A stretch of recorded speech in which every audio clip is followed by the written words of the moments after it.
Muito bem. Então, de acordo com a proposta ali do circuito elétrico com resistores em série, né, proposto pelo Khan Academy, né, uma questão bem interessante. Então, vamos montar aqui esse resistor, vamos montar esse circuito no material da Universidade do Colorado, né, no kit para montar circuitos corrente contínua, né? Então a proposta ali era uma bateria, né? Então vamos trazer aqui uma bateria, né? Uma bateria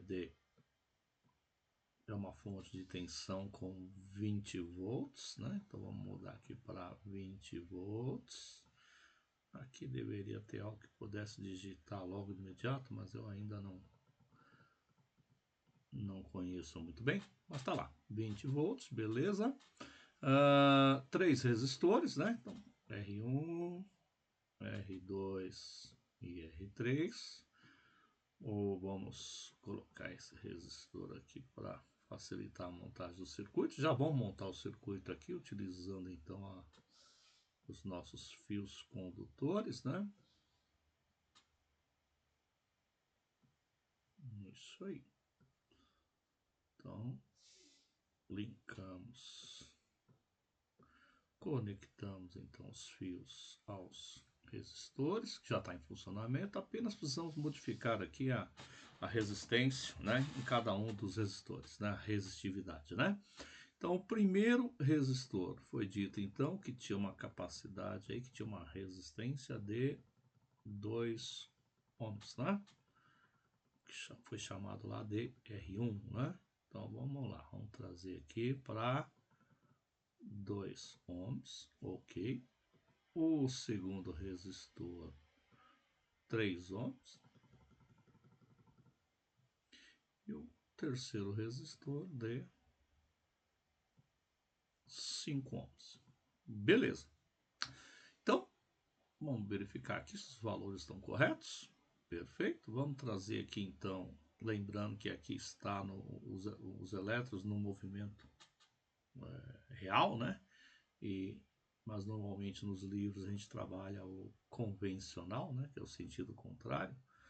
Mas vamos lá, pegamos então o voltímetro e vamos medir a tensão na bateria, que de fato corresponde a 20 volts, ok, né? 20 volts, passou o primeiro resistor, perceba que a tensão deixou de ser 20 volts, né? Passa a ter uma tensão adiante de 16 volts, ou seja, 4 ficou ali, né? Ou seja, a tensão de 4 volts, né? O que era 20 passou a ser 16, né? E aí a gente pode, nesse instante, interpretar que, em relação ao segundo resistor, olha lá, caiu para 10, né?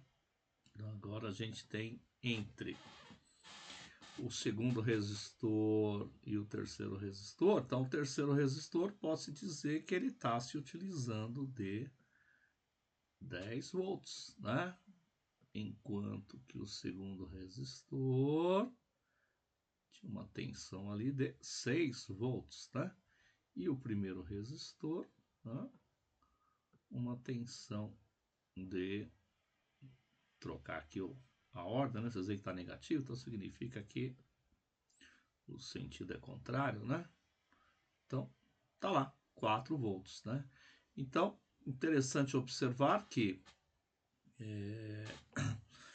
a soma das tensões, né, equivale exatamente à tensão total, né? Mas isso veremos que é uma propriedade interessante mais adiante, né? Vamos pegar aqui o nosso amperímetro sem fio para medir a corrente, que é o que interessa nessa questão aqui, né?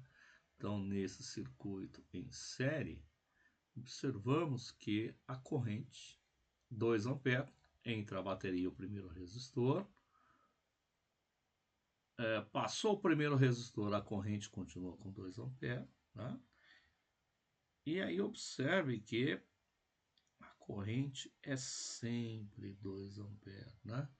Isso quer dizer que estamos diante de uma corrente, né, contínua, né? Constante, né?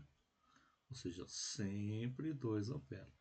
Isso também justifica dizer, né, o porquê que quando medimos a tensão, então quando medimos a tensão aqui no primeiro resistor, né, observamos que a tensão estabelecida era de 4 volts.